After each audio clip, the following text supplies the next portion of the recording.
A 21-year-old from southern Sydney is enjoying a well-earned rest after running 900 kilometres to raise money for men's mental health.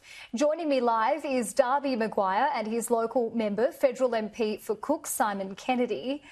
Darby, I just want to start with you first. Incredible effort. You set off on the Gold Coast on Boxing Day and arrived back in Sydney yesterday. Why is this cause so important to you, and why did you decide to raise money for charity Find Your Feet? I'm a school teacher myself, and Tommy, the guy who runs the charity, he does school-based workshops. So for me, it's something that I see in practice, and running for that, you got to have something behind your back that pushes you through, and really seeing the money going to practice in those workshops is really cool for me. So that's definitely a big driving factor there. And what was the most gruelling part of that run? Such a long way, and I heard you rescued some ducklings along the way as well.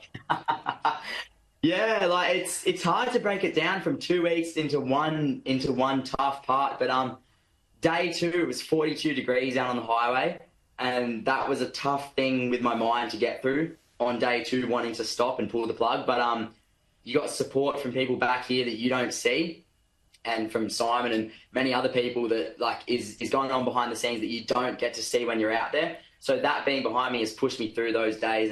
But yeah, day two and the ducks on day 5. I was crossing a bridge, a 5 kilometre long bridge, and rescued some baby ducks, and they came at the right time. The universe was delivering me something and got me through those tough times. I brought those ducks back, took them to the vet, and got them home safely, which was pretty cool. That was a good experience.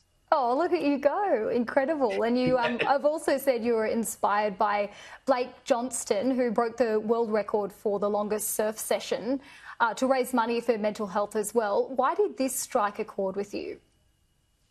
Yeah, look, I think growing up where I've grown up, you see a lot of people do really incredible things. And you sort of, as you get older, you begin to meet these people and realise that they're just regular humans. And as I've grown up, I realised, wow, I can really do something incredible, and so can everyone. And I think it's a disjustice to say that I'm an incredible person. All the people that supported me aren't. Like, they're just as important as me. And seeing someone like Blake do that long surf and do something incredible, and then meeting him has been really cool, and getting close to him, getting to know people like Simon, Blake, Nico Hines, all the footy players that I've gotten to know. It's like they're all normal people. Everyone goes through the same stuff, and it's really cool to have that backing behind you and be like, all right, if they can get through this, then so can I. I'm capable of this. They are.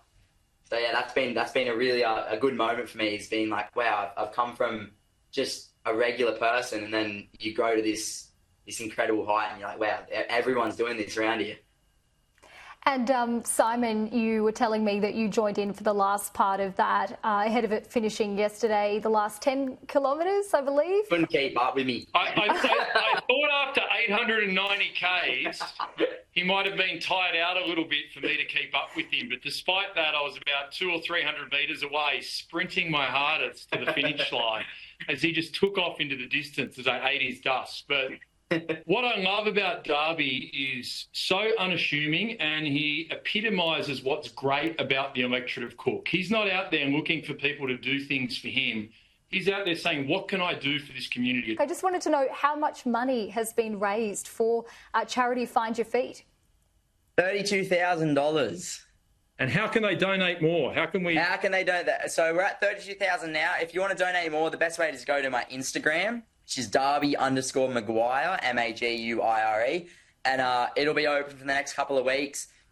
And I think the most important part here is carrying that energy through our area and moving it forward, and keep donating, keep pushing forward the message. And that's sort of what I stand for. And I think, Julia, one of the other things I've learned in the last year in Parliament is 7 out of 9 suicide victims are men, and often young men. And I think that's why Darby, the youngest ultramarathon runner to do this, is highlighting such an important cause for young men to speak about the challenges they're having.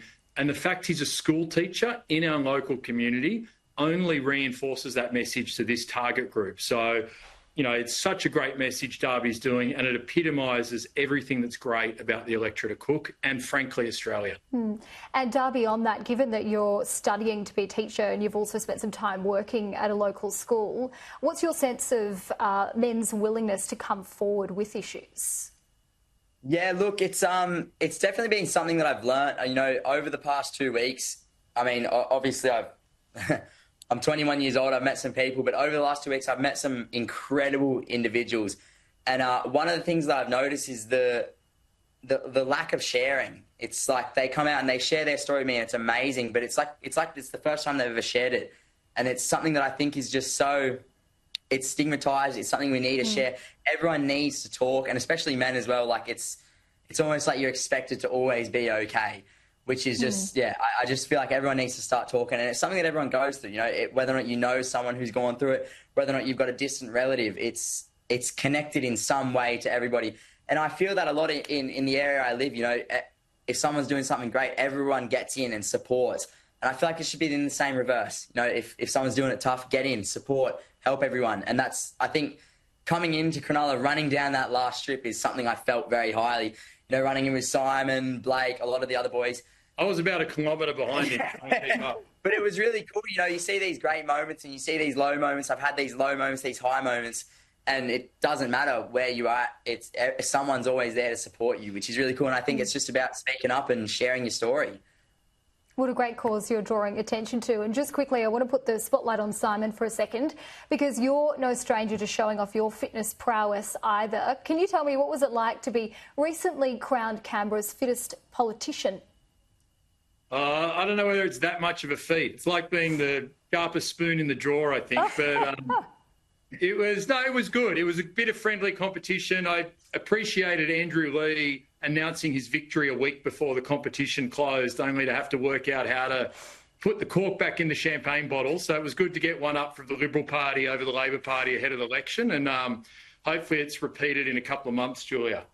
And on that federal election that we are approaching, you hold Cook by a pretty safe margin as a traditional blue ribbon seat. But what about the Liberals' chances more broadly? Quite a few seats to be won if the party has any chance of forming government.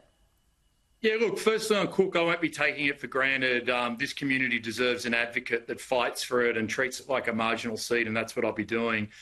But more broadly, look, I think Australians are hurting.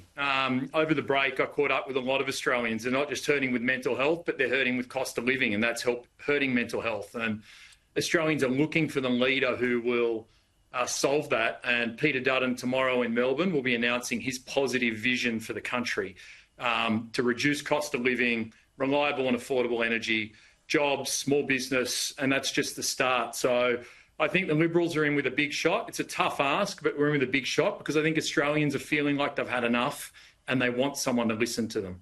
We know the party also this week launching its Teal Revealed campaign, or Teals Revealed, accusing independent members of hypocrisy. Some of the independents, like Zali Steggall, now in their second term. Do you think this will have cut through? Oh, look, I think people now know who the Teals are. They traditionally campaigned in Liberal seats as sort of light Liberals, but actually they've voted with the Greens more than any other party.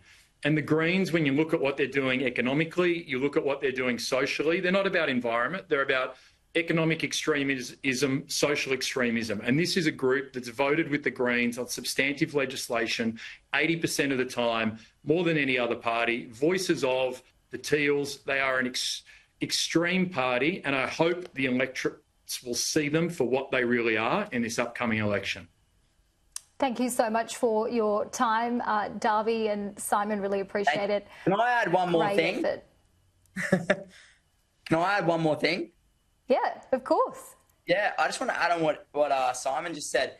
I think that, look, I'm no politician, but touching on the mental health side of things, it's not about one problem. And I think that what we're doing down here in the Shire and what Simon's doing is a much bigger cause. It's something about doing something bigger than yourself. And it's not about mental health. It's not about cost of living. It's about everything as a whole. Community. Yeah, and it's about joining together and that whole sense of, you know, like when again, I've only got minimal experience here, but when I was running through Cronulla, I was seeing everyone. You know, there was old, young, everyone was down there. Everyone was bonding together over one big thing, and I think that's what it's all about. I think that's Australia's about. The Shire and Cook is about community, and we need Australia to be about community, and hopefully we can find that in this coming federal election. Definitely. Well, it sounds like you're encouraging others to do similar things. So well done with that incredible journey that you've done, and raising money for a worthy cause as well. So thank you for your time. Thanks, Julia. And if you or anyone you know is feeling distressed, you can call Lifeline on 13 11 14 or visit lifeline.org.au to get help.